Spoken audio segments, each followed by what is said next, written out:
exponer ahora y expresarles es el tema de anestésicos locales. Es un tema muy importante porque básicamente es una de las actividades que realizamos nosotros en anestesiología, ¿no? Para eso tenemos que tener un concepto claro, ¿no? Que estos anestésicos locales son fármacos que básicamente bloquean en forma transitoria, recuérdense, bloquean en forma transitoria la conducción nerviosa, ¿no? Originando básicamente pérdida de las funciones autónomas, sensitivas, motoras de una región del cuerpo, cualquiera que fuera. Puede ser miembro inferior, de la columna para abajo, o local, cualquiera. Eh, pero para eso tenemos que entender dos conceptos: qué es anestesia y qué es analgesia. ¿Por qué son importantes estos conceptos? Porque tanto los anestésicos locales pueden dar esas dos funciones, ¿no? Pueden dar anestesia y también pueden dar analgesia. Mucho depende de la concentración que tienen, ¿no? Nosotros en anestesiología damos, por ejemplo, parto sin dolor, ¿no? Personas que ya no pasan por el, por todas las contracciones uterinas, ¿no? Que se presentan normalmente, ¿no? Son personas que dan a luz en sonrisa, en tranquilidad, ¿no? Sin dolor, ¿no? Y con concentraciones de fármacos, de anestésicos locales de acorde, ¿no? Pueden caminar, deambular, pero no sienten dolor. Entonces, por eso es importante los anestésicos locales, ¿no? Porque nos permiten dar tanto anestesia, donde bloqueamos totalmente las sensaciones, la conducción nerviosa, o también podemos dar analgesia, donde preservamos algunas funciones, ¿no? Motoras sobre todo, pero las sensitivas las abolimos.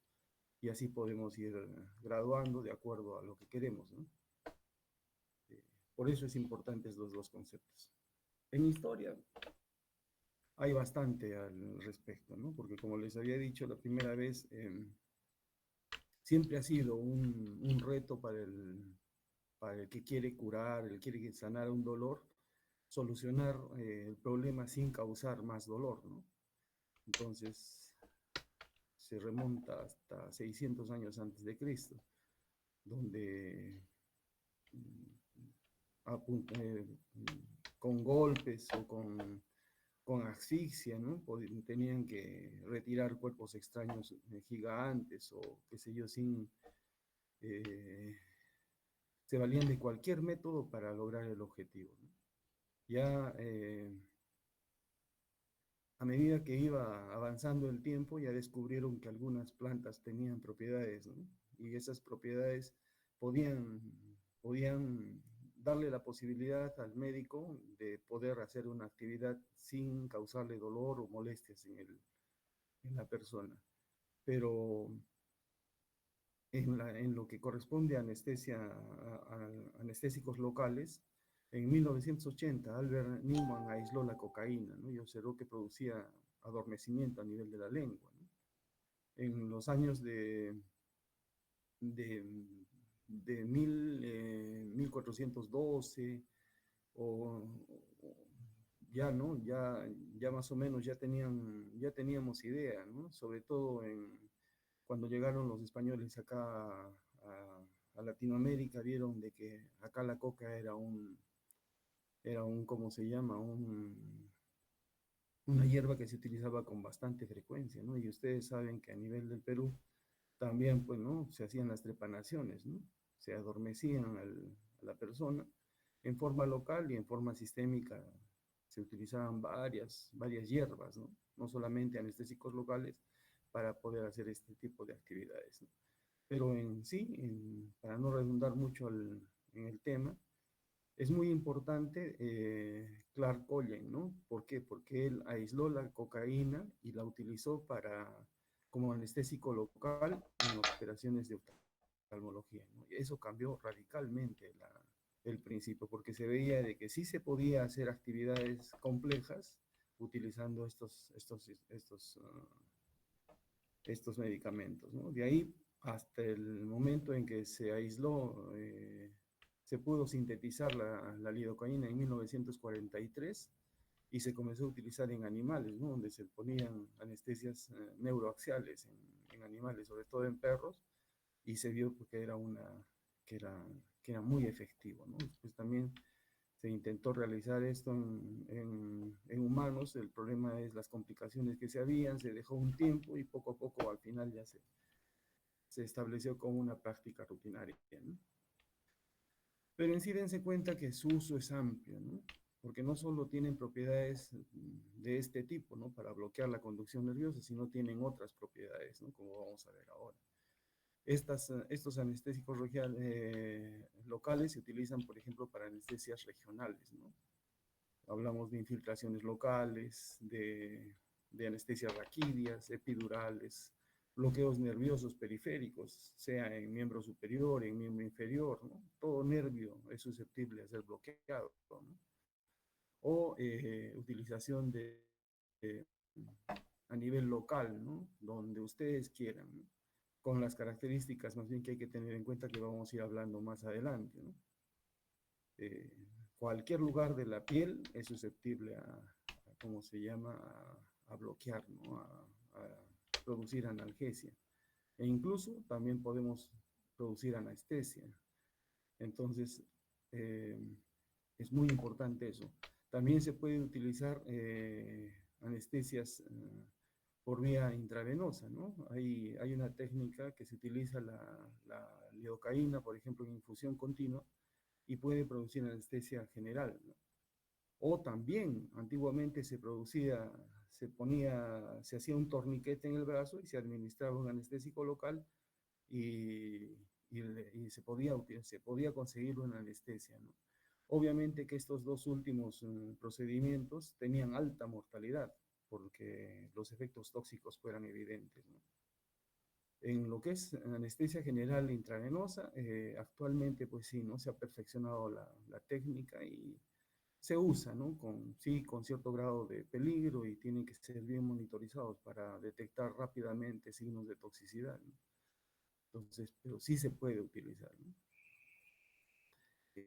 También otra forma de uso de los anestésicos locales es en lo que es analgesia perioperatoria, ¿no? O sea, podemos utilizar en infusión continua antes de la cirugía y después de la cirugía para manejo del dolor. En pacientes oncológicos, ¿no? Que es una práctica rutinaria, ¿no? Dar infusiones de lidocaína hasta controlar el dolor agudo y después ya cambiar a otro tipo de medicamentos para mantener el dolor, ¿no? Y controlar por mucho más tiempo. Se puede utilizar por vía epidural, se puede utilizar endovenosa, ¿no? O sea, es muy versátil los anestésicos locales, ¿no?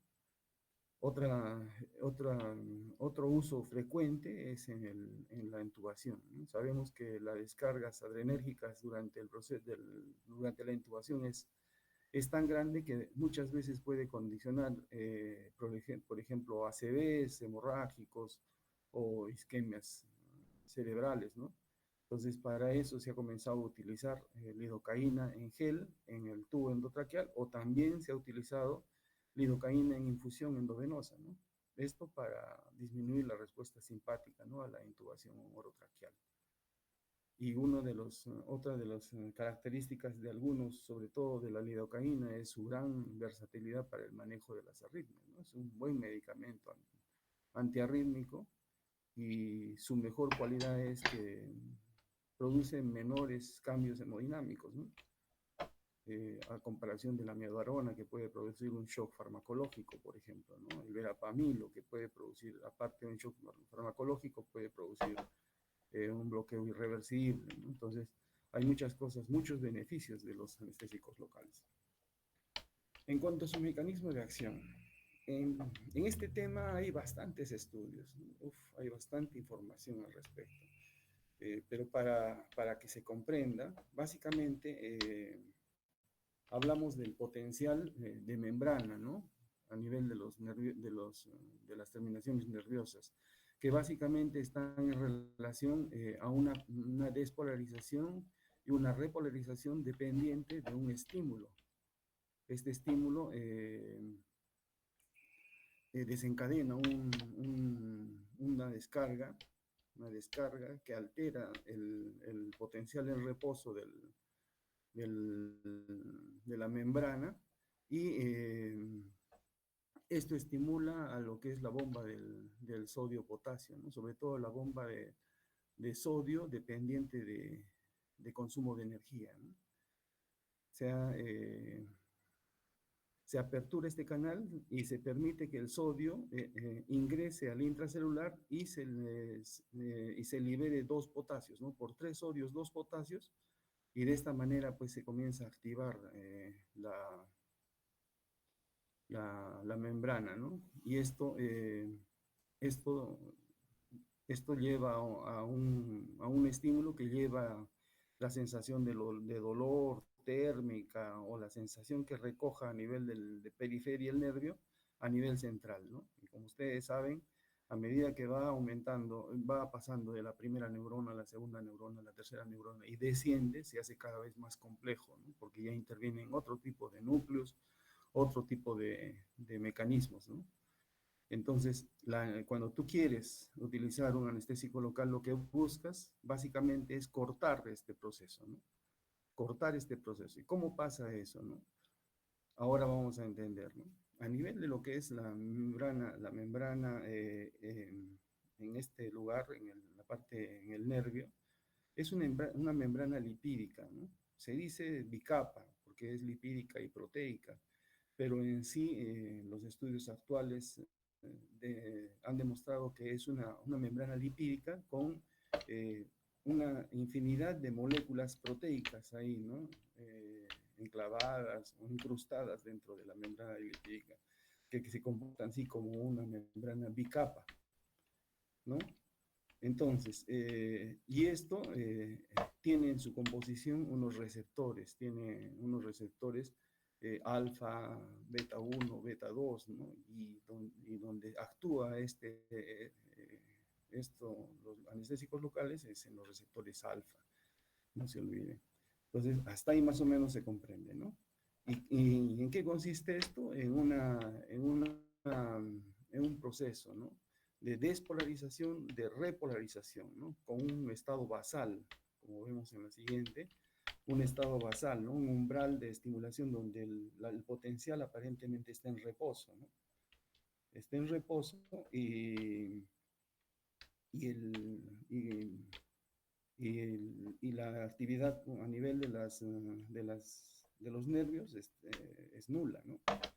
Entonces, una vez que comienza el proceso, el estímulo externo, sea doloroso, táctil, térmico, cualquiera, se estimula y se comienza a liberar estos canales de sodio, entonces se apertura, ¿no? Y hay un cambio de polarización. Este cambio de polarización va transmitiéndose por todo el nervio hasta llegar a la parte superiores.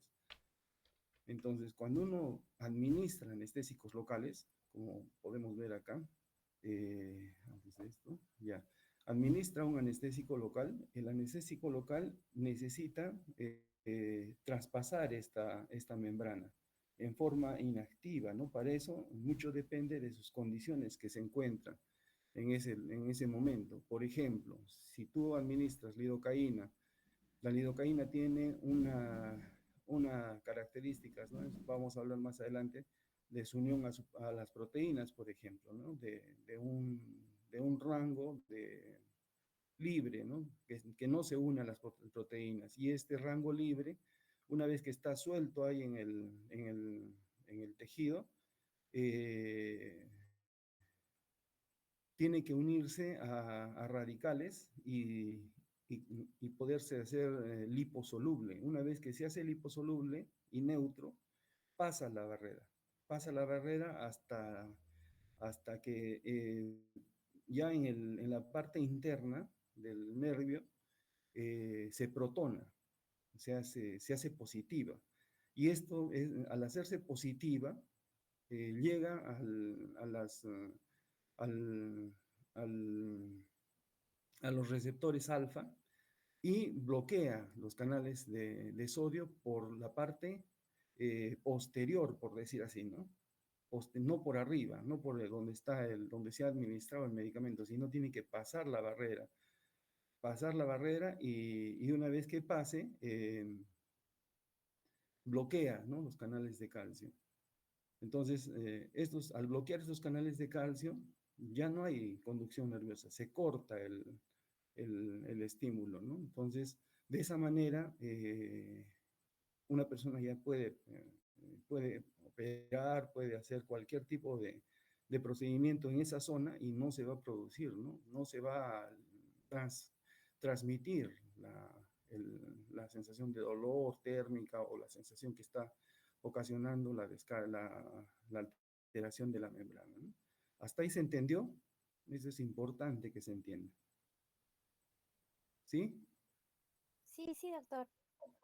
Ya está. Si hay alguna duda, pueden estar en la libertad de cortar en cualquier momento, ¿no? Ya, entonces continuamos, ¿no? Entonces, estamos viendo de que el anestésico local necesita traspasar la membrana lipídica, ¿ya? Entonces, obviamente, ¿no? Nosotros a nivel, vamos a seguir avanzando acá, a nivel de lo que es las fibras nerviosas, tenemos varios tipos de fibras nerviosas, ¿no? Algunas delgadas, gruesas, ¿no? Antiguamente se decía que las fibras mielinizadas tipo A o B eran las más delgadas y las gruesas eran la C, por ejemplo, y que eran lentas, demoraban en transmitir el, el dolor, ¿no? Actualmente ya con los estudios que se han hecho a nivel molecular, se ha determinado de que depende mucho de las condiciones que se encuentran, ¿no? El nervio. Por ejemplo, ¿no? Miren, ahorita vamos para que tengan una idea y comprendan, desde ¿qué se llama? El ciclo ovulatorio, por ejemplo, la gestación, desde los tejidos inflamados que se encuentran en ese nivel donde uno utiliza el anestésico local, juegan un papel en la calidad, la respuesta que tiene el anestésico local. Es complejo en sí, ¿no? Entonces, es muy importante entender eso, ¿no? Y también conocer las características, pues, de las fibras nerviosas, ¿no? Por ejemplo, un nervio tiene una capa externa, ¿no? Una capa externa que se llama epineuro, ¿no? Este epineuro engloba o encierra todo el tejido nervioso, ¿no? Tienen que entender que el tejido, el 60% del tejido que está dentro del nervio es no neurológico, no de tipo neurológico, o sea, es conjuntivo, ¿no? Entonces, para eso, estas características de estas capas, de este epineuro, por ejemplo, como por ejemplo la mielina, juega un papel muy importante. La mielina es lipídica, y si es lipídica, deja pasar fácilmente los anestésicos locales, ¿no? Entonces, y si no tiene, si es no mielinizada, es, dificulta el paso de los anestésicos locales. Entonces, esto es muy importante tener en cuenta, ¿no? Esas estructuras, mientras más delgado sea el nervio y sea mielínico, más, más efecto tiene, más poder tiene. De ahí que una de las fibras que se habla, van a leer algunas veces eh, información donde las fibras nerviosas tipo A, delta, son el objetivo del médico para dar la anestesia. Entre comillas, es verdad, ¿no? ¿Por qué? Porque esta fibra es la motora, pero no es, pues, el objetivo en sí, ¿no? Ustedes, como les digo ahorita, mucho depende, hay toda una secuencia, ¿no? Más de cinco pasos que van a ir, vamos a ver más adelante, van a ir avanzando para lograr el bloqueo, ¿no? Y esto permite justo lo que estamos hablando, bueno, bloquear la parte sensitiva sin afectar la parte motora, ¿no? Y aprovechamos las cualidades de los anestésicos locales en lo que es su concentración, para lograr este objetivo. En otras palabras, yo pongo un medicamento a la concentración que quiero, y a este paciente va a poder caminar como sin nada, pero no va a sentir dolor. Ese es el tema, ¿no? Entonces, y ese es el objetivo. ¿Ya? Entonces, más o menos entendemos, ¿no? Esto de las fibras, de la clasificación de las fibras nerviosas es muy importante. Ahí tenemos, mire, el orden de bloqueo neuronal, ¿no?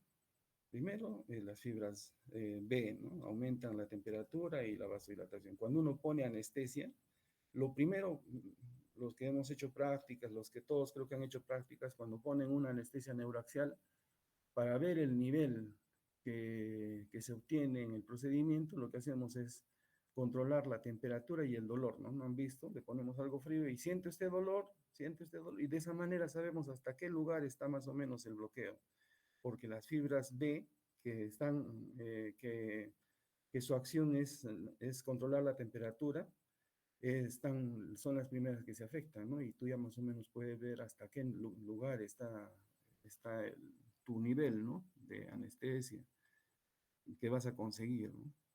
Entonces, de esa manera, miren como ven acá en la diapositiva, ven, hay 5, como les digo, ¿no? 5 procedimientos.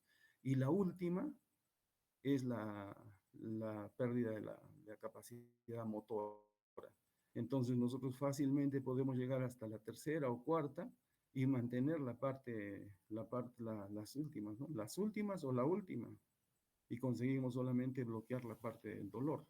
Y, y no es completa, pues, ¿no? Entonces estos pacientes van a poder moverse, van a poder deambular, sentir, ¿no? Porque la sensibilidad del tacto y la presión pueden estar conservadas, ¿no? Entonces, ese es el principio, ¿ya? Y esto siempre hay que recordar y es motivo de pregunta de examen también porque esta secuencia es muy importante entenderla, ¿no? Para conseguir los objetivos que uno tiene, ¿no? Ahora, como corolario podemos decir que bloquean los canales de sodio dependientes de voltaje, ¿no? Bloquean la fase inicial de la, del, de todo este proceso, ¿no? Bloquean la fase inicial de los canales del ingreso de los canales de calcio, ¿no? Para su efecto también deben atravesar membranas nerviosas uniéndose a los receptores desde el lado citoplasmático, ¿no? En otras palabras, están ahí flotando y tienen que pasar al nervio de acuerdo a su característica lipofílica, lo que les he dicho, ¿no? Bloquean los canales en la porción externa, como hemos dicho, ¿no? Van por atrás y bloquean la parte externa, ¿no? Ahí disminuyen la velocidad de la despolarización, ¿no? Hasta incluso abolen la velocidad de despolarización. Siempre tienen un umbral, ¿no? El umbral, el umbral es vital, porque ese umbral se dice que cuando uno utiliza, por ejemplo, concentraciones muy altas o fármacos que tengan mucha afinidad a volverse positivos, en vez de producir un adecuado bloqueo, no, dejan de funcionar. En otras palabras, lo mucho y lo poco no funcionan, ¿no? Lo intermedio es lo que funciona. Entonces, es por estas características que tienen, ¿no? Que tienen, ahora como vamos a ver, eh, acá vamos a ver la anterior, creo que hemos pasado, esta de acá, ¿no? Acá en el cuadrito de abajo ven, miren, en la parte izquierda ven un receptor alfa en reposo, un receptor alfa activo y un receptor alfa inactivo. ¿Ven? Y esto es básicamente en función a los canales de sodio. Mira, el inactivo y el reposo no pasan. No pasa. Y el hecho de tener estas dos características, estas tres características y estos dos extremos hacen de que ninguno de los extremos sean buenos, ¿no? Por eso es muy importante y eso le da las características propias de cada anestésico local, como vamos a ver. ¿Ya? Entonces, en sí es así, ¿no? El impulso nervioso no se propaga, ¿no? No se desencadena un potencial de acción porque está bloqueado y no se altera el potencial de reposo ni el potencial del umbral tampoco, ¿no? Se mantiene todo. Si es que no consigue activar esto, se mantiene, ¿no? Y ahí no produce la despolarización, ¿no? Ya hemos hablado de esto y sus características es muy importante, ¿no? El diámetro también que hemos hablado, ¿no? El diámetro de las estructuras y sus características, ¿no? Otra cosa también acá en este cuadrito es importante, aparte de la primera parte, que es el diámetro, la velocidad y su función, es la secuencia de acción de los anestésicos locales. También es otra pregunta que usualmente se pregunta, ¿no? Una vez se hace la inyección del anestésico local, hay una difusión a través de la membrana de los nervios, hay un equilibrio de las formas ionizadas y no ionizadas en el exoplasma, hay una fijación del anestésico con su receptor de la membrana, ya hemos dicho el alfa, hay un bloqueo de los canales de sodio, hay una disminución de la despolarización, hay una inhibición de la proyección del potencial de acción y un bloqueo anestésico, ¿no? Esa es la secuencia que se da cuando uno administra un anestésico local, ¿no? Acá tenemos otro cuadrito que también lo he puesto porque ahí nos habla de lo que hemos dicho, de la velocidad de conducción, del diámetro y de la función que tiene cada uno de los tipos de fibra que existen, ¿no? Ahora hablemos de lo que es la estructura y la clasificación de los anestésicos locales, ¿no? Acá básicamente hay dos cosas muy importantes que son importantes para entender. Uno, que los anestésicos locales están clasificados en dos tipos, que son las amidas y los ésteres, ¿no? Recuérdense, las amidas y los ésteres. Eh, y que tienen una estructura similar a todos los anestésicos locales, ¿no? Y en la estructura similar tienen un anillo aromático, una unión intermedia y una amina terciaria, ¿no? ¿Por qué es importante esta estructura? Porque le da justo las características que nosotros buscamos, ¿no? Sabemos que el anillo aromático le da la parte lipídica y le permite eso pasar las membranas, ¿no? Las membranas. Pero la amina terciaria le da la porción hidrofílica y la porción hidrofílica es la que le permite deambular, estar como libre y poder realizar su acción. Entonces, en otras palabras, ¿no? Si el anillo aromático que le da el carácter lipídico le permite pasar las membranas lipídicas, este medicamento sufre una transformación y se libera, ¿no? Se libera y al liberarse, o bien se protona y se protona y se hace positivo y se convierte en hidrofílico. Y cuando está hidrofílico puede deambular por el ectoplasma hasta llegar a su sitio de acción, ¿no? Entonces, por eso es importante. Y llegando a su sitio de acción, se une y hace toda su función. En cambio, y lo otro es la estructura, la unión intermedia, ¿no? Que básicamente le da la característica de la clasificación, ¿no? Es una unión de tipo éster o es una unión de tipo aminoamida, ¿no? Entonces, esto le da la característica propia del medicamento, ¿no? Su metabolismo, su mecanismo de acción, todo tienen características similares y le da la diferencia a cada uno de los grupos, ¿no? Y también están en relación con la toxicidad, algunos son más estables, los ésteres son más lábiles, y al ser más lábiles generalmente tienen radicales libres sueltos, y eso hace de que más rápidamente lleguen a producir su mecanismo de acción, ¿no? Entonces, básicamente, las características del tipo de medicamento le da este tipo de estructura, ¿no? Algunos tienen una amina terciaria más sensible, otras menos sensible, un anillo aromático más complejo, así, ¿no? Y esas son las características que tienen. En sí, vamos a clasificarse, como les he dicho, en ésteres y amidas. Acá hay una serie de medicamentos y es más, están saliendo más medicamentos, ¿no? Cada vez y más complejos y con menos efectos colaterales. Pero básicamente recuérdense, fíjense en este detalle. Los ésteres en sus nombres solo tienen una I y las amidas en sus nombres tienen dos Is, casi siempre. ¿Ven?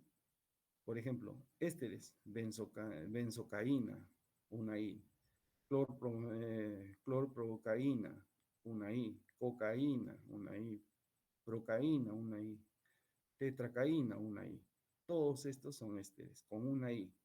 Ya eso no está en los libros, pero sí es, bueno, algunos quizás lo van a encontrar, pero sí es muy útil para cuando te pidan en el examen y te digan, ¿no? ¿Cuál es el MIDI y cuál es éster, ¿no? Más fácil es así, ¿no? Y la bupivacaína, bupi, una I, vacaína, otra I, dosis, y así sucesivamente todas las demás, ¿no? No se olviden de eso. Acá vamos a hablar de los ésteres. Su característica más importante es su metabolismo, recuérdense bien. Los ésteres se metabolizan por una pseudocolinesterasa plasmática. Significa que esta enzima está en el torrente sanguíneo, está ahí, ¿no? Está presente en el medio. Esto hace de que estos medicamentos tiendan a metabolizarse más rápidamente. Es solo, ¿no? Si te preguntan en el examen, ¿no? ¿Cuál de los medicamentos se metaboliza más rápidamente? Es pues los ésteres, ¿no? Por esa cualidad que tienen por la pseudocolinesterasa plasmática, ¿no? Y esto también disminuye la toxicidad porque si está libre, rápido se metaboliza, entonces ya pues, rápidamente ya no hace problema, ¿no? Pero tienen una característica esto, y eso también es, ojo, pregunta el examen, ¿no? Ellos producen un ácido aminobenzoico que se le denomina PABA. Y este ácido aminobenzoico está relacionado con problemas de alergia, ¿ya? Que pueden llegar al shock anafiláctico. Entonces, esa es la característica, ¿no? Por eso este tipo de anestésicos locales están más relacionados a la anafilaxia. Por eso hay protocolos que vamos a ver más adelante que hacen de que, de cierto modo, pues, se les tenga un poco de cuidado, ¿no? Eh, se utiliza en varias formas, se utilizan en diferentes presentaciones, ¿no? En cambio, las amidas, ya hemos hablado, ¿no? Que las amidas tienen una sola I. Esto se metaboliza en el hígado. Entonces, y está en relación al P450. Entonces, eso hace de que este tipo de medicamentos demoren más en metabolizarse. Y justo son los que más nosotros utilizamos, pues, ¿no? La lidocaína, la bupivacaína, la robicaína, la levobupivacaína. Son medicamentos de amplio uso para la parte anestesiológica, ¿no? A diferencia de los éster, que son utilizados más para la parte odontológica. ¿Por qué? Porque actúa más rápido, ¿no? Eh, yo les cuento, ¿no? Para que más o menos no se olviden. Cuando yo estaba trabajando en emergencia, mi, mi madrina llegó a hacerse atender por una odontalgia, no, perdón, con una hemorragia dental severa y con una presión más de una crisis hipertensiva. Entonces, controlé la presión y le quise poner un punto, porque en donde yo trabajaba no había subespecialidades, no había cirugía, no había solo emergenciólogos, ¿no? Entonces le quiero poner el punto y al ponerle el anestésico local, que obviamente no soy odontólogo, utilicé lidocaína, me hizo un shock anafiláctico. Pero como estaba en un área crítica, al toque reaccioné y bueno, salió del problema y se estabilizó. Pero el problema es que al día siguiente, un odontólogo, el jefe de odontología, me hizo un documento diciéndome justo eso, ¿no? Que por qué yo había tomado la decisión de hacer un procedimiento odontológico si es que no sé qué medicamentos se utilizan, ¿no? Para ellos.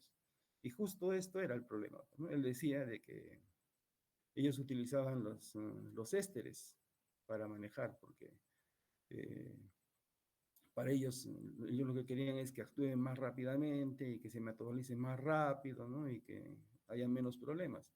Pero dense cuenta que ambos medicamentos pueden producir anafilaxia, tanto las amidas como los ésteres. Y mala suerte en mí, pues, ¿no? O sea, no era fundado su reclamo del colega, ¿no? Porque en verdad no tenía o no había tomado en cuenta que en verdad ambos pueden producir shock anafiláctico, ¿no? Y es más, los ésteres, lo que ellos utilizan, producen más frecuentemente ese tipo de problemas, en teoría. Entonces, eso me enseñó a mí la lección de mi vida, ¿no? De tener respeto, pues, ¿no? A las especialidades. Y otra cosa es que nada está en es absoluto, ¿no? Miren con quién me toca y me pasa este tipo de problemas de alergia, ¿no? Entonces, eso para que lo tengan en cuenta. Y no se olviden de esto, de las amidas y los ésteres, ¿no? Los ésteres lo utilizan más los odontólogos y nosotros, como estamos viendo ahorita, la lidocaína, la bupi, la levobupivacaína, que se utiliza bastante en la clínica, ¿no? Tiene mejores cualidades que la bupivacaína, menos efectos colaterales, ¿no? Por eso se utiliza. Y la mepivacaína, que dentro de estas amidas es la más rápida que tenemos, ¿no? Por eso a veces se mezcla la mepivacaína con la bupivacaína para lograr que el medicamento, el efecto sea más rápido y también sea prolongado como se consigue con la bupivacaína, ¿no? Acá tenemos las estructuras químicas de los medicamentos, que son buenos siempre observarlas, ¿no? Vamos a entrar a lo que es la farmacocinética para entender, ¿no? Los ésteres son más estables, ¿no? Son más estables. Eh, en cambio, las amidas son más inestables, son relativamente inestables, se metabolizan más rápido. No, tienen una fracción libre más, eh, con más frecuencia. Por ese motivo, ¿no? De acuerdo a sus características, podemos utilizarlos pues, por más tiempo, ¿no? El metabolismo, ya hemos hablado, ¿no? Los ésteres por la colinesterasa, las amidas por la, por la P450, ¿no? A nivel hepático. El metabolismo de los ésteres es recuérdate, el que hemos dicho, el ácido aminobenzoico, ¿no? El PABA. Y las alergias, pues, ¿no? En los ésteres es pequeño porcentaje y en las amidas son rarísimas, ¿no? Como me tocó a mí, muy raro, ¿no? En los ésteres es más frecuente, pero igual son un pequeño porcentaje, ¿no? Ahora, esto es muy importante, ¿no? Los factores que influyen en su actividad. Como hemos dicho, la dosis, por ejemplo, ¿no? Nosotros calculamos, en anestésicos locales no se olviden, esto no se olviden. La dosis es diferente que la concentración. Por ejemplo, ¿no? Si a mí me sale la dosis para un manejo de una arritmia cardíaca es de 0,5 a 1 miligramo por kilo. Yo peso más de 80 kilos, 80 miligramos, ¿no? Que viene a ser 4 centímetros más o menos, ¿no? Pero estamos hablando de una lidocaína al 2%. Pero esos 80 miligramos puedo administrarlos en 1 centímetro o en 2 centímetros.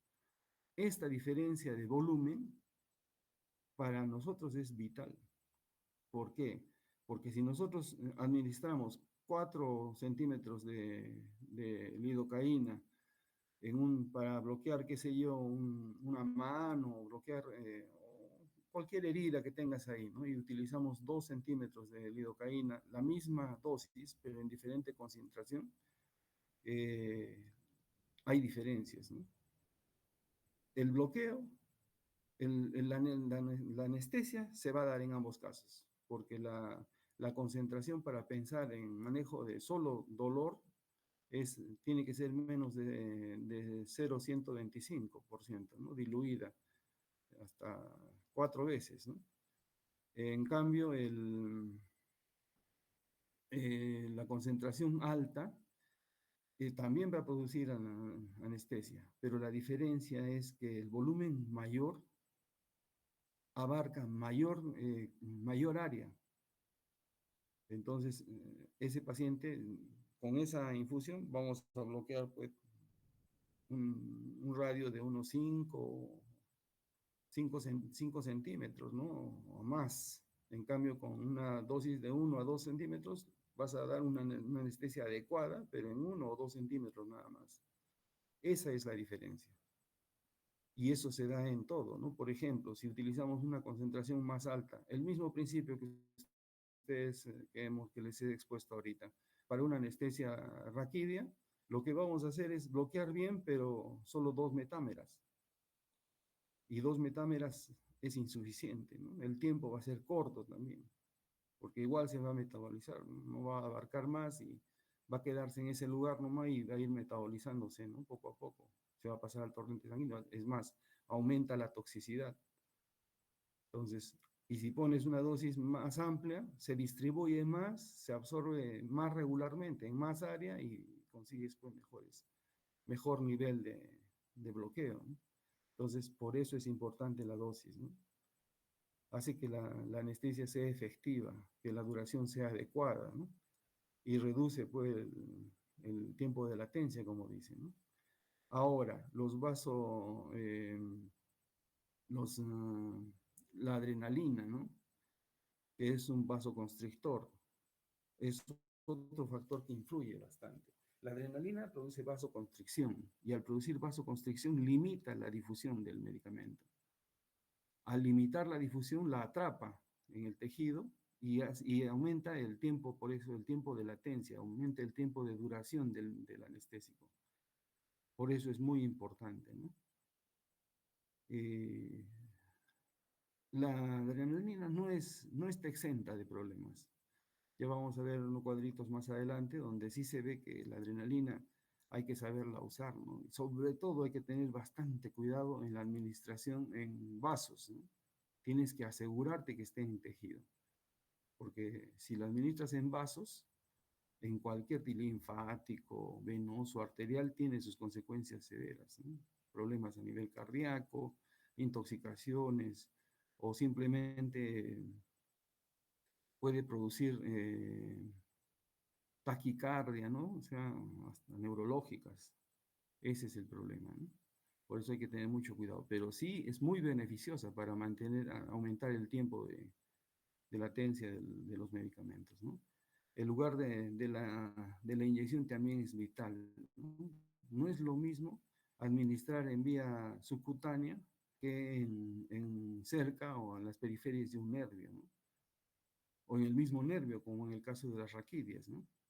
El tiempo de latencia, el tiempo de acción es rapidísimo. En una raquidia, a los 2, 3 minutos ya comienza ya a ver, primero, ¿no? Se ve, como hemos visto, la parte sensitiva, la parte, la calor, el frío, el dolor y después, al último, la parte motora. A los 5 minutos ya está completa ya la paciente. Ya no, la parte motora también está totalmente bloqueada. A diferencia de una epidural, que a los 10 minutos recién comienza a afectarse la parte motora, ¿no? Y a los 15 se completa. Y ambos están separados por 1 o 2 milímetros nomás, ¿no? Entonces dense cuenta que es muy importante el lugar de la inyección, ¿no? Se dice que mayor tiempo de latencia y duración se da en los plexos, ¿no? ¿Por qué? Porque ahí hay tejido, alrededor de los nervios siempre hay tejido, ¿no? Hay tejido que limita el anestésico local y hace de que este medicamento pues esté en más relación con el nervio, ¿no? Y eso aumenta el periodo de latencia y de duración. El pH es otro factor muy importante. Ahorita vamos a hablar del pK y del pH, ¿no? El pK básicamente es la concentración del anestésico en su parte libre que equipare al pH, ¿no? A la concentración ¿cómo se llama? De iones en el lugar. Entonces, se dice de que, por ejemplo, cuando nosotros utilizamos bicarbonato y bajamos el pH, lo que hacemos es de que este anestésico local actúe más rápido. Y por eso es muy importante, ¿no? Nosotros a veces, pues, el tema es que cuando haces anestesias, por ejemplo, peridurales, ¿no? Eh, el tiempo de esperar 15 minutos hasta que bloquee bien, y si por A o B no le has puesto, o el paciente tiene características que no permitan que el anestésico rápidamente se difunda, tú puedes esperar bastante tiempo, ¿no? Y de repente conseguir un bloqueo incompleto. Entonces, para eso, si tú utilizas bicarbonato de sodio o alguna cosa, o cualquier otro, también se puede utilizar otros medicamentos que bajen el pH. Lo que hace es, pues, facilitar, ¿no? el ingreso del anestésico local al nervio y bloquee más rápido, ¿no? De esa manera es muy bueno el pH, ¿no? Manejar el pH. Y otro punto también es la combinación de anestésicos locales, como hemos dicho, ¿no? La mepivacaína con la bupivacaína, ¿no? La mepi porque actúa más rápido y la bupi porque es más prolongada. Y ambas actúan, se potencian al inicio y de esa manera pues, el paciente aparentemente llega a un nivel adecuado de anestesia, ¿no? Para que el cirujano pueda operar.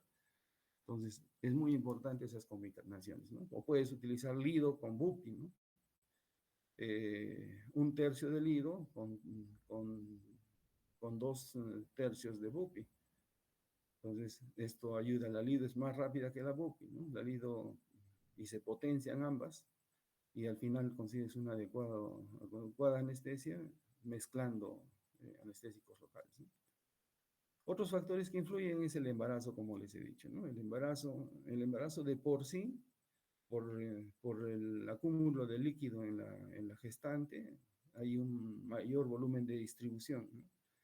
Entonces, esto ayuda a que los medicamentos se difundan fácilmente y pasen al torrente sanguíneo. Esto predispone a toxicidad, ¿no? Por eso las gestantes tienen que utilizar menos dosis de anestésicos locales, porque es peligroso en ellas, ¿no?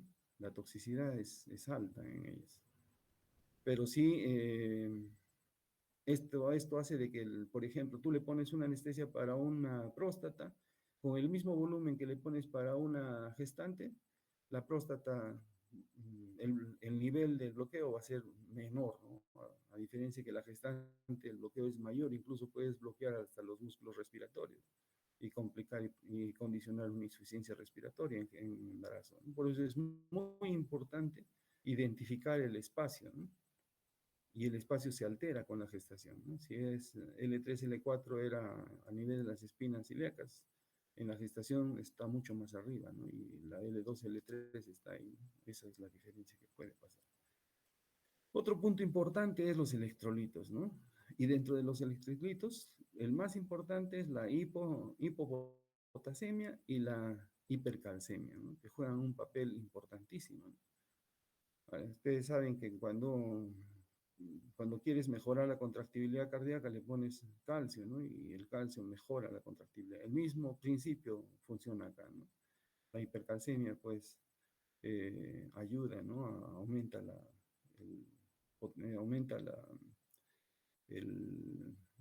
el tiempo de acción y también el tiempo de latencia, ¿no? De los anestésicos locales. La hipocalcemia también, porque disminuye el umbral, ¿no? Y al disminuir el umbral hace posible más el bloqueo. Ahora, la frecuencia de estimulación nerviosa, ese es otro punto importante, ¿no? Ahí en el Miller, por ejemplo, se habla de la hiperestimulación. ¿En qué consiste? En que a veces, cuando nosotros tenemos un bloqueo incompleto, eh, muchas veces adicionamos medicamentos, pero el estímulo constante potencia el bloqueo, ¿no? No es absoluto, pero sí nos ayuda bastante, ¿no? Sobre todo para esos bloqueos incompletos, por, qué sé yo, por adherencias, por edad o por otros tipos de factores, ¿no? Que nos escapan a nuestro control. En lo que es anestésicos locales y anestesia neuroaxial, por eso se prefiere, ¿no? Si es que tú tienes un paciente crítico, siempre vas a utilizar la anestesia general endovenosa porque es más manejable, es más controlable. En cambio, en lo que es neuroaxial y anestésicos locales, hay cosas que no puedes controlar, ¿no? Porque escapan a tu control, ¿no? Por ejemplo, esto, la estimulación, las características propias del paciente, etcétera, etcétera, ¿no? Ahora, otro punto importante también que hemos hablado es el diámetro del axón y la mielina, por último, ¿no? La mielina, recuerden que es lipofílica y que ayuda bastante, ¿no? Y que mejora, ¿no? El bloqueo en los anestésicos locales. En las propiedades fisicoquímicas, miren, recuérdense esto también, este cuadrito resume todo lo que es un tema en sí, ¿no? De propiedades fisicoquímicas. Primero, la potencia clínica del anestésico local está en relación a su capacidad de liposolubilidad que tiene. En otras palabras, si el anestésico local es más liposoluble, es más potente. Ahora, la latencia, o sea, en sí, ¿no? La cantidad de anestésicos locales que estén aptos para cumplir su función, que estén libres, dependen del pK. El pK, la latencia está en relación al pK. Y la duración está en relación a la unión a las proteínas que tienen cada uno de los anestésicos locales. Recuerden, estos son puntos importantes para las propiedades físico-químicas de los anestésicos locales. Acá tenemos la explicación, ¿no? Mientras más liposoluble sea, tiene más potencia clínica, ¿no? Y acá tenemos las características de los medicamentos, ¿no? Cada uno tiene sus características. Acá, por ejemplo, la liposolubilidad, la mepivacaína tiene 1 y la bupivacaína tiene 28. Esto significa que si le ponemos mepivacaína, va a actuar rápidamente, ¿no?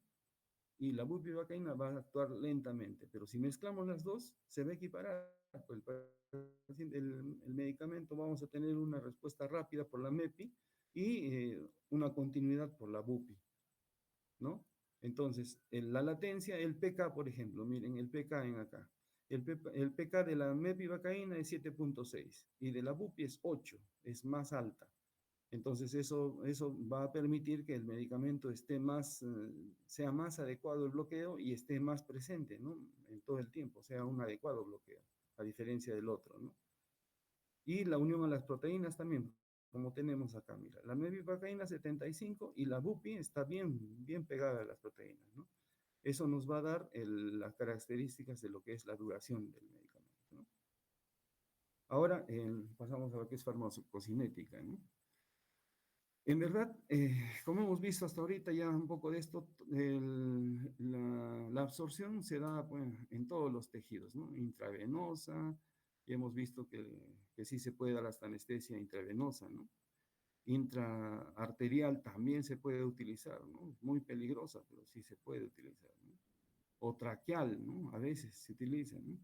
Intraarterial, por ejemplo, yo la he usado en pacientes que están críticamente enfermos y que no he podido canalizar una vía periférica y le he llegado a poner una vía arterial, ¿no? En la desesperación, pensándole poner un catéter venoso central, para salvarle la vida, he utilizado y ha ido bien. Una vez que ya el paciente va mejorando, ya pues imposible mantener, ¿no? La arteria y tienes que cambiar a una vena adecuada, pero hay momentos en que uno no tiene esa condición, tiene que administrar por cualquier vía, ¿no? Intratraqueal o qué sé yo, por el rectal o a nivel de la tuberosidad de la tibia, ¿no? En verdad, los anestésicos locales se pueden administrar por todas esas vías, ¿no? Epidurales, plexobraquial, tejido celular cutáneo. El problema siempre hay que tener en cuenta pues, la toxicidad, ¿no? Y la toxicidad está en relación a la dosis también, ¿no? Y al volumen inyectado.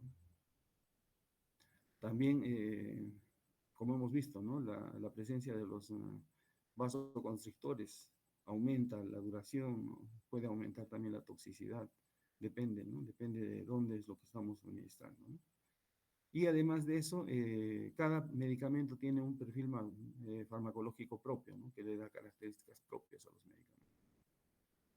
La distribución, la perfusión celular, tisular es como les he mencionado, ¿no? Depende de dónde lo administremos. Si es local, es a nivel local, ¿no? Y se va distribuyendo por la zona local hasta bloquear lo que queremos, ¿no? Sobre todo la parte libre, ¿no? La parte unida a las proteínas va circulando, ¿no? Y como hemos dicho, depende de su liposolubilidad y de su hidrosolubilidad, ¿no? De sus características químicas que tienen los anestésicos locales. Hay un coeficiente de reparto en tejido sangre que es muy importante, ¿no? Recuérdense que si es liposoluble pasa, pasa al tejido sistémico, ¿no? Y si es hidrosoluble se mantiene, ¿no? Más si está unido a las proteínas se mantiene en el torrente sanguíneo, ¿no? en el caso, por ejemplo, de tratamiento de dolor crónico, ¿no? Donde se utilizan infusiones endovenosas, la dosis es vital, ¿no? Si la dosis es la adecuada, produce una atenuación del impulso nervioso a nivel generalizado. De esa manera disminuye el umbral del dolor, ¿no? La respuesta al dolor a nivel sistémico, a nivel cardíaco, a nivel, todo es como que si pondrías un freno al paciente, ¿no? Y de esa manera calmas el dolor y potencias con otros medicamentos que te ayudan a controlar completamente. Ese es el principio. Por eso estas terapias endovenosas no son continuas, pues son bolos nomás, ¿no? Lentos que se utilizan con este objetivo, ¿no? Una vez que ya se consigue controlar la parte aguda, ya se maneja con otro tipo de medicamentos, ¿no? Está en relación también a la masa de tejido que tienen, ¿no? A los modelos, como les he dicho, ¿no? Generalmente en este tipo de medicamentos es bicompartamental. O sea, es dentro del vaso o en el tejido celular o en el tejido perinervioso, ¿no? Básicamente es eso, ¿no? Y su eliminación, como por ende, es lenta, ¿no?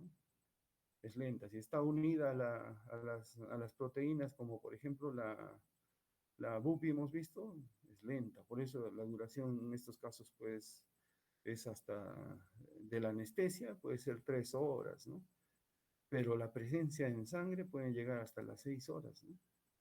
Del medicamento, ¿no? Ahora, su biotransformación es, como hemos dicho, ¿no? Esteres por la pseudocolinesterasa plasmática, excepto la cocaína. Ojo, la cocaína es el único éster que se metaboliza en el hígado. En sí, todos los ésteres, su metabolismo su biotransformación es rápida. Eh, Ojo, en este tipo de los ésteres hay que tener en cuenta que la procaína y la benzocaína son los que están relacionados con el PAVA, ¿no? Entonces, si están relacionados con el PAVA, están relacionados con los procesos de anafilaxia, ¿no? Y su excreción de ambos es renal. En la amida, ya hemos dicho que es por el sistema citocromo P450 en el hígado, ¿no? Y por ende es pues su metabolismo más lento, ¿no?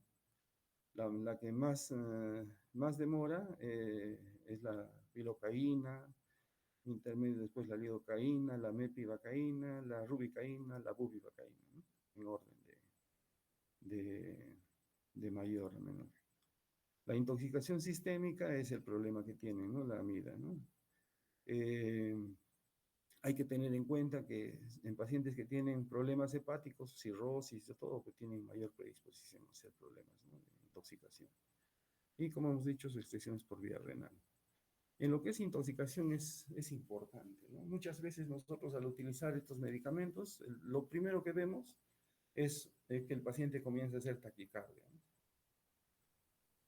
Y esto es por causa básicamente de una tolerancia aguda a las administraciones repetidas, ¿no? Se hace como una sensibilización y el paciente comienza a hacer taquifilaxia, ¿no? Hay una disminución de duración del efecto y de la calidad de la analgesia para la misma dosis, ¿no?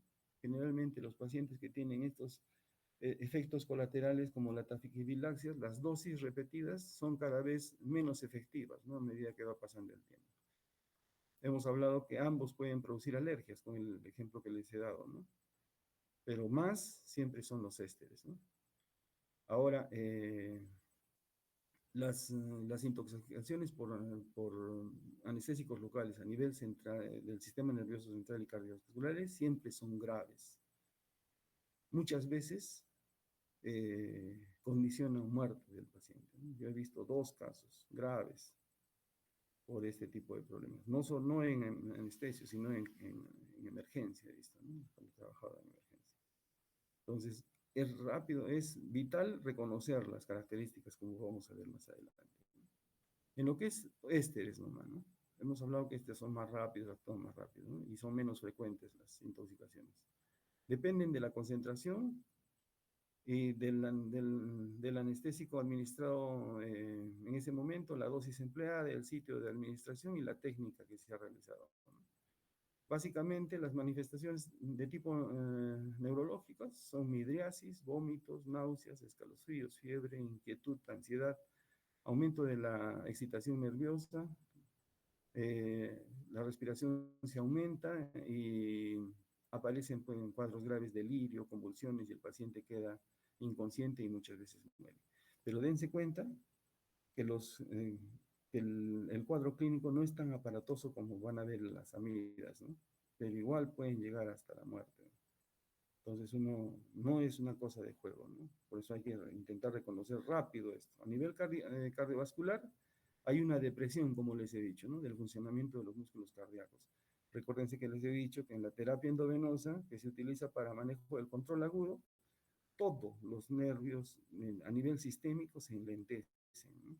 Y de esa manera, ayudados con otros medicamentos, controlamos el dolor agudo y después ya cambiamos de terapia.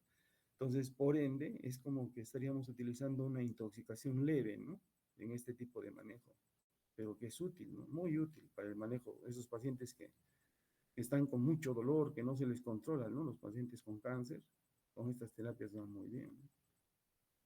Ya, existe un bloqueo de la conducción de los vasos, se dilatan, la cocaína, ojo, eso, recuérdense. De este grupo, la cocaína es el único medicamento que no produce vasodilatación. Van a ver ustedes que estos medicamentos pueden producir, de acuerdo a la concentración, pueden producir vasodilatación o vasoconstricción. Pero la cocaína, solo vasoconstricción, nada más. No produce vasodilatación. Es una característica y pregunta de examen también. ¿Ya? Pueden producir taquicardia, vasoconstricción, arritmias cardíacas, hipertensión arterial y pueden llegar al paro, ¿no? Reacciones alérgicas frecuentes por el que estamos repitiendo, el para-aminobenzoico, el ácido para-aminobenzoico, el PABA, pero son mínimos en sí, ¿no? En las amidas, manifestaciones comunes en el sistema nervioso inician con temblor, agitación y convulsiones, y casos graves de convulsiones que al final determinan en muerte. Miren, son aparentemente menos número de cuadros, pero son más graves en sí. ¿Ya? Y uno de los primeros signos acá es pues, la lengua, ¿no? Adormecimiento de la lengua y sabor metálico de la lengua, ¿no? Que vamos a ver. A nivel cardiovascular hay un descenso auriculoventricular y posterior paro, ¿no? O sea, en sí se bloquean los pacientes, hacen un bloqueo auriculoventricular y, y hacen paro, ¿no? Otro problema que siempre pasa con estas de las amidas es el paro respiratorio. Pacientes que están aparentemente respirando, hacen un poco de hipotensión y comienzan a dejar de respirar, paro respiratorio. Tienes que entubarlo rápidamente, ¿no? Por eso, en este tipo de intoxicaciones, mucho depende la velocidad de infusión o de administración del fármaco y la respuesta que tú tienes, ¿no? Porque si es un caso de convulsión grave, tú lo controlas y aparentemente los riesgos disminuyen. Si tú no lo controlas, todo se descontrola, ¿no? A nivel del aparato respiratorio hemos dicho, ¿no? Que el paciente hace insuficiencia respiratoria. Reacciones alérgicas son menos frecuentes, ¿no? Y son producidas generalmente, están relacionadas al metabolito del metilparabenceno, ¿no? Acá, por ejemplo, los efectos cardíacos directos, hay una disminución de la tasa de despolarización de los tejidos de conducción rápida en las fibras de Purkinje de los músculos ventriculares. Hay una duración del potencial de acción y periodo refractario disminuido. Hay una alteración del electrocardiograma con un aumento del intervalo PR, como hemos dicho, y una duración y un aumento de la duración de los complejos QRS, ¿no? Hay un inotropismo negativo dependiente de la dosis, ¿no? Si ustedes me han estado escuchando adecuadamente, es lógico que esto pase, ¿no? Y lo que les he dicho, ¿no? A nivel de los vasos periféricos directos hay un efecto bifásico. A bajas concentraciones hay una vasoconstricción y a altas concentraciones hay una vasodilatación. La cocaína siempre vasoconstricción. Y ahí tenemos las dosis abajo, dosis máximas, las dosis peligrosas, ¿no? Y tienen, como hemos dicho, la adrenalina que se utiliza en combinación usualmente, estos medicamentos aumenta el riesgo, ¿no? Por eso, ahí tenemos dosis máxima de lidocaína, por ejemplo, sin adrenalina, 4. Con adrenalina puede ser 7. La adrenalina, de cierto modo, protege. ¿Por qué? Porque al al producir vasoconstricción a nivel local, evita que el fármaco se difunda más rápidamente. Por eso en sí es bueno, siempre y cuando no se administre directamente al vaso, como les he dicho, que puede producir lo contrario. Miren, a nivel cardiológico se dice que la dosis normal por 3 y es una dosis, se convierte en una dosis neurotóxica, ¿no? Clínica básicamente es taquicardia, hipertensión, hipotensión, bradicardia, alteraciones de KG, como hemos dicho, y llegan al paro. La BUPI es, recuérdense, esta es otra pregunta, pero básica. La bupivacaína tiene predilección para bloqueo a nivel del corazón. Entonces, la administración accidental o la sobredosis o la toxicidad por bupivacaína va a producir un bloqueo refractario del corazón y hacen paro difícil de recuperar por maniobras de CP. Poca respuesta de maniobras de RP, como dice eso, ¿no? Difícil reversión. Como les he contado en las prácticas, he visto un caso donde un papá ha estado reanimando 4 horas a su hija y por pena y ayuda de todos hemos logrado hacerla sobrevivir, pero ha quedado con daño cerebral. Así de peligrosos son la bupivacaína. Por eso, la verdad, yo no la uso. Con esa experiencia no la uso. Pero es muy buena porque te da anestesia más o menos estable, si todo sale bien, te da en 3 horas. Por eso es de amplio uso, ¿no? Depende de cada uno. Otra cosa, ya estamos ya casi terminando, en los factores que aumentan la fracción libre del anestésico local, que sabemos que es la fracción que hace todos los efectos, ¿no? Por ejemplo, el daño hepático, sabemos que se metaboliza en el hígado, ¿no? Insuficiencia cardíaca congestiva, la edad, los ancianos y los recién maduros, los ancianos por disfunción y los recién maduros por inmadurez. Las gestantes por la progesterona, básicamente, ¿no? La acidosis metabólica o respiratoria también afectan, ¿no? Las proteínas, la hipoproteinemia afecta. Otros fármacos, bases débiles, también están en relación con, afectan, ¿no? Aumentan la fracción libre y por ende su efecto es más eficiente o más lento o sus efectos tóxicos pues son más evidentes, ¿no? Y otras medidas que disminuyen, eso es importante, ¿no? Ya se ha demostrado ya científicamente y por eso en todos los países donde hay mayor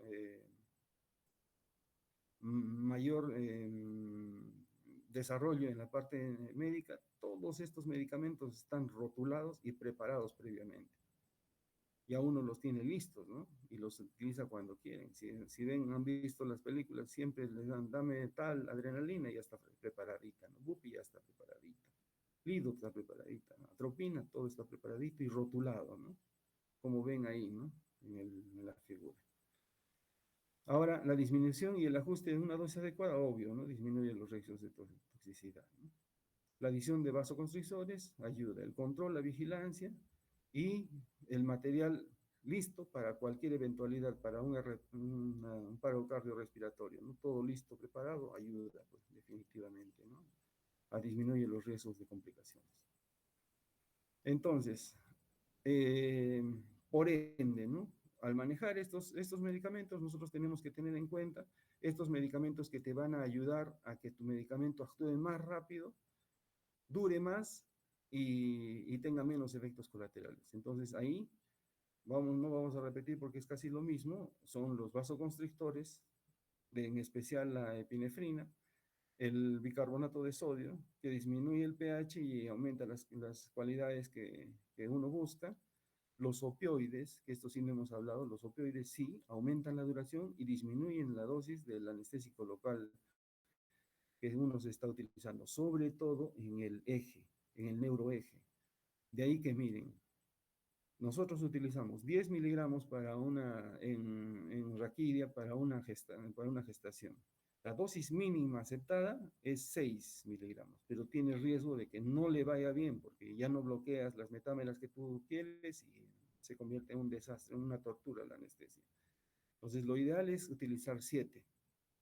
Entonces, si tú utilizas 7, te da 7 miligramos, te da un tiempo de duración de media hora, 45 minutos. Pero si le adicionas opioides, va a durar igual que le cargarías los 10 miligramos de bupi. Una maravilla, porque logras el objetivo que tú quieres, le das una adecuada anestesia y con menos efectos colaterales. El único problema que tienes es que los opioides que venden acá en nuestro medio no son para uso intratecal, pues, para raquidio, y a veces tienen medicamentos que pueden producir aracnoiditis, ¿no? Ese es el único problema en nuestro medio. En otros sitios sí tienes, ¿no? Tienes para este tipo de fin, ¿no? La morfina, además, hay que tener en cuenta que su problema que tienen los opioides, sobre todo la morfina que se utiliza, o también el fentanilo, pueden producir insuficiencia respiratoria, ¿no? Sobre todo la morfina tiene una migración rostral. En la distribución de los opioides, como ya más o menos entienden ustedes porque ya estudiaron esa parte, tienen receptores y los receptores están distribuidos por todo el cuerpo, pero hay una gran mayoría de receptores que se van en la cara rostral de la médula hasta el tronco encefálico. Entonces, cuando uno utiliza estos medicamentos y por vía intratecal, tienen la particularidad de migrar en forma rostral. Y cuando llegan a la parte rostral pueden deprimir el sistema respiratorio. Y lo peor es que no es inmediato. Se da después de 2 a 6 horas después de la administración. Depende de la dosis que se utiliza. Entonces, estos pacientes pueden hacer paro respiratorio después de 4 o 5 horas, ¿no? De haber terminado, de haber terminado su cirugía. Por eso es importante. Aparte de eso, también dosis amplias pueden producir degeneración neuronal de la médula ventral o isquemias, o a nivel torácico, pueden hacer daño, depende de la dosis, ¿no? Eh, Otra cosa importante en esto es de que estos medicamentos, sobre todo los opioides, están relacionados en el postoperatorio a náuseas, a vómitos, a prurito, a retención urinaria, ¿no? Generalmente estos pacientes no pueden orinar después de la cirugía porque han utilizado los opioides, ¿no? Ese es el problema. Te da calidad en manejo del dolor, te da calidad en la anestesia, pero te predispone a problemas de retención urinaria en el posoperatorio, ¿no? A náuseas, a prurito. Y otro punto importante es la hiperalgesia que produce, ¿no? Estos pacientes pueden súbitamente, después del acto operatorio, comenzar con dolor intenso y intratable, ¿no? Muchas veces, ¿no? Otro punto importante son los corticoides, que sí disminuyen la síntesis de prostaglandina, inhibiendo el COX-1 y COX-2, ¿no? A nivel espinal. Disminuyen los neurotransmisores excitatorios, ¿no? Y ayudan, pues, definitivamente, ¿no? A dar un mejor pronóstico en el manejo El problema de los corticoides, sobre todo en el uso a nivel neuroaxial, es que pueden producir el famoso síndrome de caudo equino, ¿no? Que es terrible, ¿no? Dolor intenso de todos los miembros y imposibilidad de deambulación. Además de eso, depende de la dosis, pueden producir también problemas de degeneración, ¿no? Y dejar a pacientes con problemas graves. Por eso no se utiliza, ¿no? Personalmente no lo utilizo yo. Lo que sí es importante y está en boga ahora, está el uso de las alfa agonistas alfa 2 adrenérgicos, ¿no? Sobre todo de la desmetoimidina. Esta diapositiva la saqué de una exposición del 2023, pero en el 2025 la desmetomidina ya se está utilizando con bastante frecuencia. ¿Por qué? Porque lo que produce la desmetomidina disminuye el manejo del dolor. Puede producir sedación, ansiolisis, ¿no? Y no produce depresión respiratoria, ¿no? Entonces, una maravilla, pues, un paciente alegre, un paciente sin dolor, va muy bien, ¿no? Entonces, por eso se utiliza la desmetomidina actualmente. Y va a mejorar más, ¿no? Solamente que es un medicamento que acá en Tacna, en la pandemia hubo, ¿no? Se utilizó para pacientes. Nosotros dábamos anestesia a paciente despierto, dábamos con la desmetomidina. Pero se terminó y ya además es caro, ¿no? 70 soles está el frasquito. Ahora, por último, en casos de toxicidad. Ya les he dicho que las intoxicaciones por anestésicos locales son graves y muchas veces terminan en muerte. Entonces, el manejo es vital, es vital. Y dentro del manejo tenemos acá un protocolo. Una de las terapias, el punto, mira, hay 3 puntos que uno tiene que pensar cada vez que tengas esto. Uno, la actuación inmediata, como les he dicho, ¿no? Si ustedes controlan el problema en forma inmediata, pueden haber avanzado bastante. Y si el paciente, a pesar de tu tratamiento, sigue en el problema, ya necesitas una terapia de emulsión lipídica. Esta terapia de emulsión lipídica comienzan con bolos de 100 ml cada 2 a 3 minutos hasta controlar el problema, ¿no? También se utilizaba infusión de propofol. Saben que el propofol es lipídico, pues, ¿no? Es de la yema del huevo, ¿no? De la lecitina. Y lo otro es, el otro punto clave es que usualmente estos pacientes hacen paro cardíaco, ¿no? A consecuencia de su intoxicación. Entonces, si tienes todos tu equipo de RCP al lado, las posibilidades de que puedan salir de un cuadro de intoxicación es alta, pero la mortalidad sigue siendo bien alta, ¿no? Acá tenemos la terapia lipídica, cómo se utiliza, ¿no? Las recomendaciones, ¿no? Y otro punto importante que también es bueno y es pregunta de examen es: ¿qué anestésico local está asociado con más riesgo de metahemoglobinemia? Hay algunos anestésicos, sobre todo los aminoéster, que están relacionados, ¿no? Es la prilocaína y la benzocaína, ¿no? Que pueden producir la metahemoglobinemia, ¿no? Ahora miren, este es otro problema, ¿no? Como hemos dicho, que estos pacientes que se intoxican generalmente llegan al paro cardíaco. Hay que saber que lo primero que va a pasar es que lo que más rápido se presenta es la sistolia. Entonces, si tú manejas la sistolia como debe, con buenos masajes, con todo el protocolo de RCP, mira, la supervivencia puede llegar del 65 a 69%. Lo otro que usualmente se presenta con bastante frecuencia es la fibrilación ventricular, que hay que desfibrilar, ¿no? Y lo otro es el bradicardias extremas, ¿no? Taquicardias ventriculares, que es un 23%. Otra cosa importante es que este tipo de situaciones se presentan generalmente en el procedimiento quirúrgico, durante el procedimiento quirúrgico.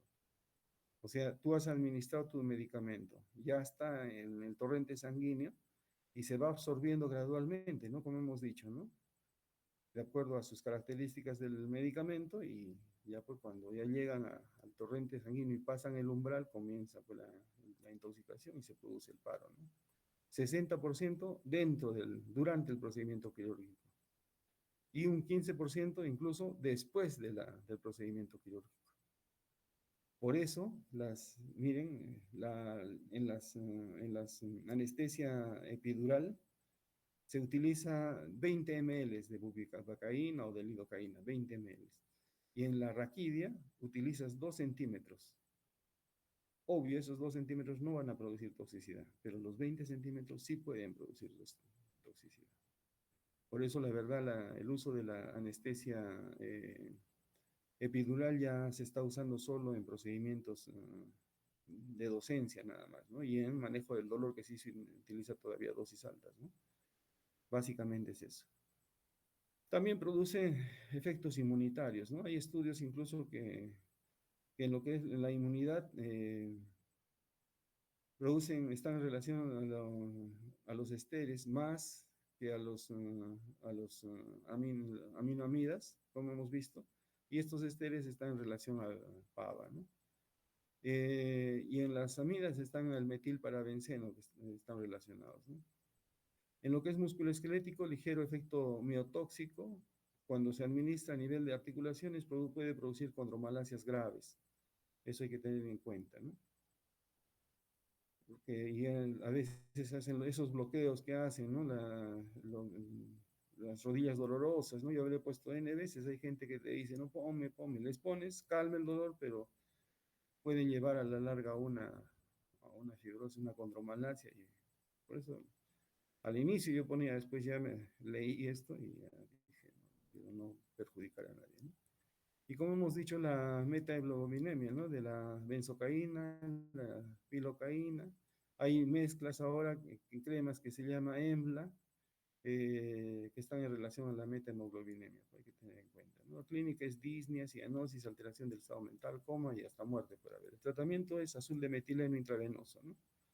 Ese es el tratamiento. En posología hay una serie de indicaciones específicas, ¿no? Pero no vamos a entrar al detalle, que hay que conocerla así.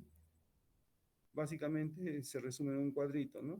Cada una de ellas tiene sus indicaciones de preferencia, pero van a darse cuenta que casi son muy similares, ¿no? Con sus algunos bemoles que tienen. Y básicamente es eso, chicos. ¿Alguna pregunta, algo?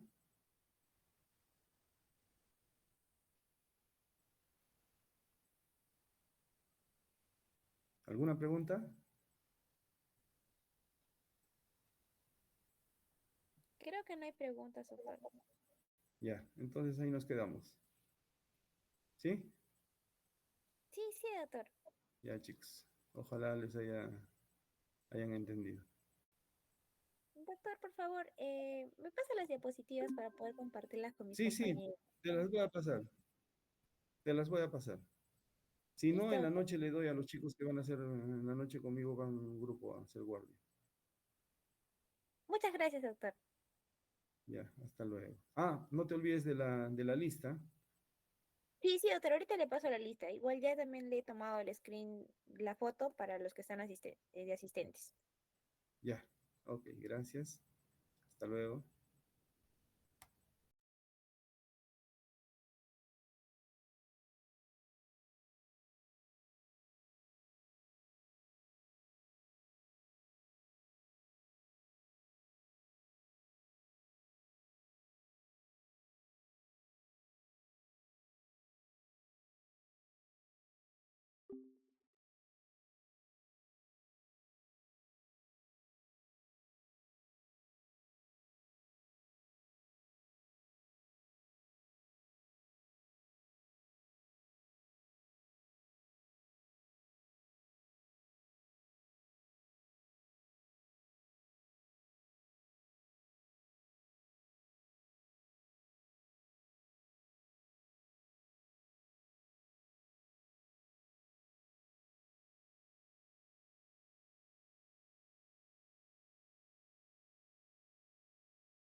Mm.